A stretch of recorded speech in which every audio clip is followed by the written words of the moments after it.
Hi hello అందరికీ నమస్కారం. Welcome to our channel. నేను ఆదిత్య. అలీ కమీడియన్గా నటుడిగా ఎంత మంచి ప్రశంసలు అందుకున్నారో అదే రీతిలో గతంలో కొన్ని వేదికల మీద ఆయన మాట్లాడినటువంటి డబుల్ మీనింగ్ మాటలతో అంతే విమర్శలు కూడా ఎదుర్కొన్నారు.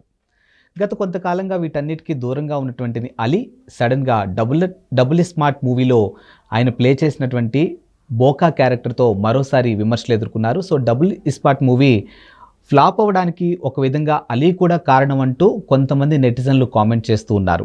మరి ఈ అంశం గురించి మాట్లాడడానికి ప్రస్తుతానికి మనతో పాటు స్టూడియోలో ఉన్నారు ప్రముఖ సినీ క్రిటిక్ యజ్ఞమూర్తి గారు. సో సార్ని అడిగి తెలుసుకుందాం. సార్ నమస్కారం. సార్ నమస్తే ఆదిత్య.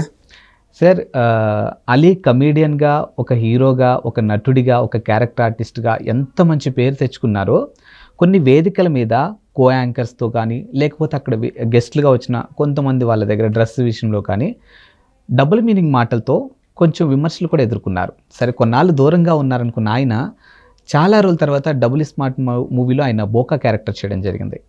అది కూడా కొంచెం డబుల్ మీనింగ్ డైలాగులతో ఉన్నట్టు విమర్శలు అయితే ఎదుర్కొంటూ ఉన్నారు. ఈ మూవీ ఫెయిల్ అవ్వడానికి కూడా అది కూడా ఒక రీజన్ అన్నట్టుగా మాట్లాడుతూ ఉన్నారు. సో మరి ఇందులో ఎంతవరకు వాస్తవం ఉంది? అసలు ఈ క్యారెక్టర్ వల్ల ఆ మూవీ పోయిందంటారా? డబుల్ స్మార్ట్ మూవీ ఒక రకంగా చెప్పాలంటే అలీలోని ఒరిజినాలిటీ ఏదైతే ఉందో, అసలు అలీ అంటే ఏంటో మరోసారి ప్రపంచానికి చాటి చెప్పిందనే చెప్పాలి. సో బోకా అనే ఒక క్యారెక్టర్ అంటే అమెజాన్ అడవుల నుంచి అక్కడ ఒక అనాగరిక ఆటవిక ఆదిమ జాతి మనిషి జనసంచారంలోకి వస్తే, మన మనుషుల్లోకి వస్తే అతను ఎలా ప్రవర్తిస్తాడు అనే ఆ క్యారెక్టర్ని ఒక ఎంటర్టైనింగ్ వేలో చూపించాలి, నవ్వులు పంచాలి అనే ఉద్దేశంతో ఆ క్యారెక్టర్ని పెట్టాడు director Puri Jagannadh. Cinema release అయిన తర్వాత ఆ క్యారెక్టర్ని చూసినటువంటి ప్రేక్షకుల్లో అత్యధిక శాతం మంది అందులోనూ స్త్రీలైతే, మహిళా ప్రేక్షకులైతే మరీ చాలా తలదించుకునే విధంగా ఉంది అనే పేరైతే వచ్చేసింది. ఎందుకంటే ఆ క్యారెక్టర్కి డైలాగ్స్ ఏమి ఉండవు, కానీ సంజ్ఞలు ఉంటాయి. ఎందుకంటే అడవి మనిషి కదా, అతనికి భాష రాదు, మన భాష రాదు. సో మాట్లాడే వాళ్ళ భాషలో మాట్లాడే మాటలు ఏవైతే ఉంటాయో అడవి భాష అనుకోండి, అది ఆ మెయిన్గా అతను చేసే పనులు కానివ్వండి, అతను చేసే సంజ్ఞలు కానివ్వండి, ఆ చేష్టలు అంటే చేతులతోటి అలాగే బాడీ మూమెంట్స్ అత్యంత వల్గర్ అనమాట. అంటే సెక్సువల్గా ఆ క్యారెక్టర్ని మార్చేశారనమాట. అది తప్ప వేరే తెలియదు అన్నట్టుగా కూడా ఆ క్యారెక్టర్ గురించి కూడా చెప్తారు. అతనికి రెండే పనులు తెలుసు, అందులో ఒకటి సెక్స్ అనే మాట కూడా భద్రం అనే అతను ఎవరైతే ఆ పాత్రని, ఆ క్యారెక్టర్ని ఇక్కడికి తీసుకొస్తుందో అడవి నుంచి, ఆ క్యారెక్టర్ కూడా చెప్పేది అదే. సో ఆ పాత్ర తర్వాత అలీయే అసలు ఆ పాత్ర సృష్టికర్త అనే విషయం కూడా బయటకు వచ్చింది.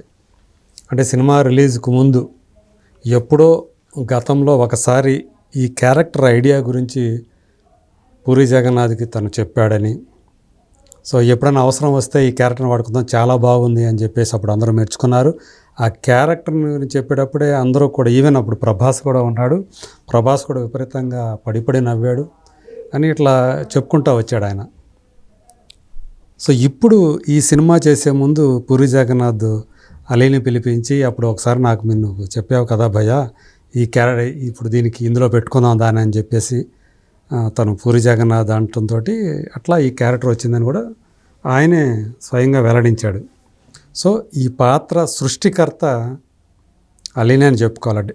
కాకపోతే దాని తెర మీద దాన్ని తీసుకొచ్చింది, ఆయన చేత యాక్టింగ్ చేపించింది, ఇదంతా కూడా పూరి జగన్నాథ్. సో ఆ పాత్ర ఉండాలి అని కోరుకున్నది మాత్రం పూరి జగన్నాథే. కాబట్టి ఆ పాత్ర ఆ సినిమాలోకి రావటంలో ఆ పుణ్యం కానీ పాపం కానీ ఇద్దరిది ఉందన్నమాట. కేవలం పూరి జగన్నాథ్ మాత్రమే ఆయన్నే బ్లేమ్ చేయడం లేదు, అలీని కూడా బ్లేమ్ చేయాలి. ఎందుకంటే ఆ పాత్రని అలా ఉండాలని డిజైన్ చేసుకుని తనే కాబట్టి.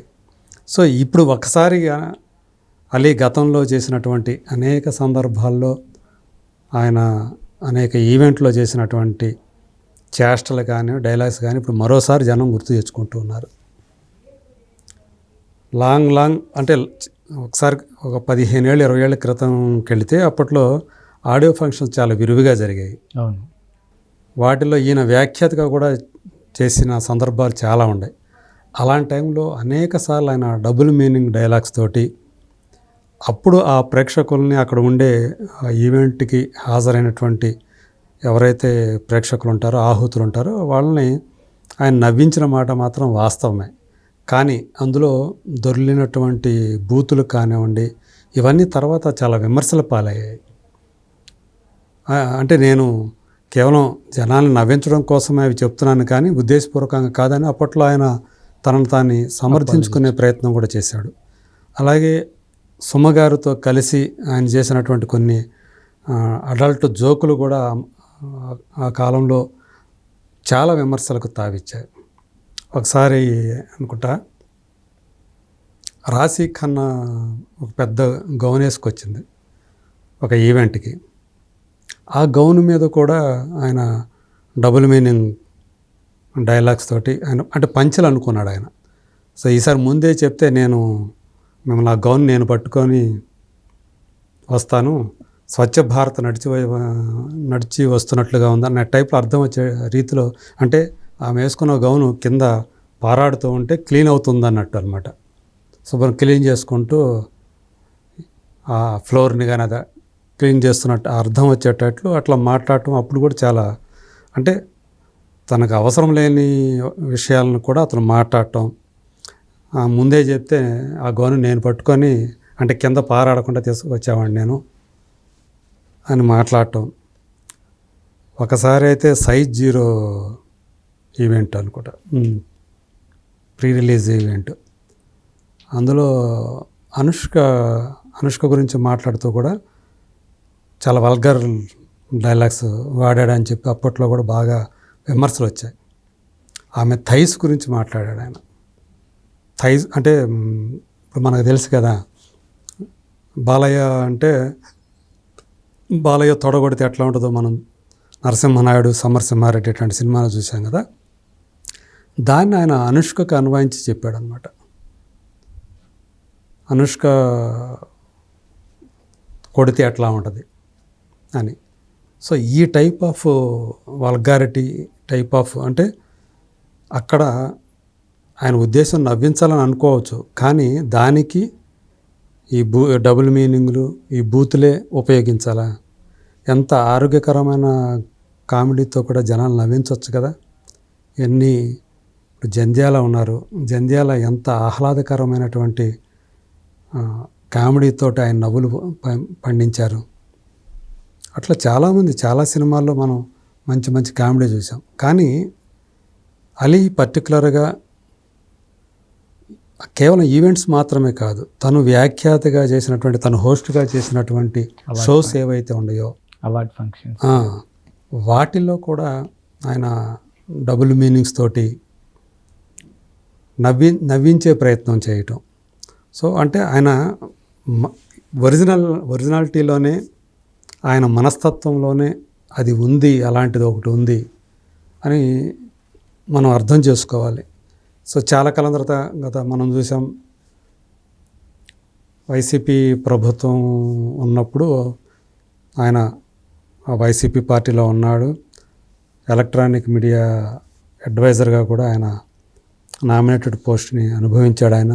సో ఆ టైంలో ఆయన కొంచెం చెప్పాలంటే వీటికి కాస్త దూరంగా ఉన్నాడు, అలీ మారిపోయాడమని చెప్పేసి అందరూ కూడా సినిమా ఇండస్ట్రీ వర్గాల వాళ్ళు ప్రేక్షకులు అందరూ కూడా భావించారు.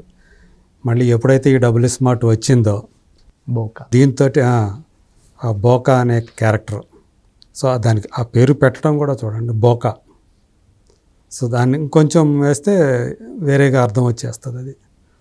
సో అందులో ఆయన తెర మీద ఆయన కనిపించినప్పుడల్లా ఒక రకమైనటువంటి జుగుప్స్ అనమాట. సో ఈయన వచ్చాడు తెర మీదకి, ఇప్పుడు ఏ బూతు చేస్తాడో తెర మీద. సో అంటే ఆయన అందులో కూడా ఆడవాళ్ళని పట్టుకుంటే వదలడు అసలు, వాళ్ళ మీద కాళ్ళు వేసేస్తాడు, చేతులు వేసేస్తాడు, సంజ్ఞలు చేస్తాడు, బూతు సంజ్ఞలు అనమాట వాళ్ళతోటి. సో అంత ఘోరంగా, నీచంగా, హేయంగా ఆయన ప్రవర్తన ఉంటుంది, ఆ క్యారెక్టర్ ప్రవర్తన. సో అనాగరికులు ప్రవర్తించే తీరు ఉంటుంది ఓకే ఒక రకంగా, కానీ ఆ అనాగరికులు కూడా ఇంత హేయంగా అయితే కేవలం దాన్ని దృష్టిలో పెట్టుకునే వాళ్ళ సంజ్ఞలు అవన్నీ ఉండవు కదా. అంటే ఒకవేళ ఉన్నా నా తీసుకొచ్చి పెట్టావంటే వాంటెడ్లీ పెట్టినట్టే కదా. నువ్వు జనాల్ని ఆ రకంగా నీ బూతుతోటి ఏదో ఎంటర్టైన్ చేయాలని నువ్వు ఏదైతే అనుకున్నావో అది మిస్ఫైర్ అయిపోయింది. ఆ సినిమాకి అతిపెద్ద మైనస్గా మారిపోయింది. సో చివరిగా చూసుకుంటే ఇవాళ డబుల్ స్మార్ట్ మొదటి సినిమా ఎంత హిట్ అయిందో దానికి డబుల్ హిట్ అవ్వాల్సింది పోయి డబుల్ డిజాస్టర్ అనే పేరు తెచ్చుకుంది. సో కారణం అందులో కూడా ప్రధాన పాత్ర అలీ పోషించినటువంటి బోకా క్యారెక్టర్, ఆ క్యారెక్టర్లో అలీ చేసినటువంటి ఆ చేష్టలు ఇవే ఆ సినిమాకి పెద్ద మైనస్ అయ్యని చెప్పేసి అంటున్నారు. అందువల్లే ఫస్ట్ హాఫ్లో ఒక సీను, సెకండ్ హాఫ్లో 2 సీన్లు కోత విధించారు తర్వాత అని చెప్పేసి కూడా వచ్చాయి, మనకి సమాచారం వచ్చింది. సో దీన్ని బట్టి సో అలీ ఆయన మనస్తత్వం ఆయన ఏం మారలేదు. సో ఇదివరకు ఎలాగైతే ఆయన బూతు జోకులతోటి అలా వల్గర్ కామెడీతోటి ఇదివరకు ఎలా అయితే అభాసు పాలయ్యాడో మరోసారి ఈ సినిమాలో చేసినటువంటి బోకా క్యారెక్టర్తో అదే తరహాలో అభాసు పాలాడని చెప్పేసి మనం చెప్పుకోవచ్చు. Thank you sir. Thank you.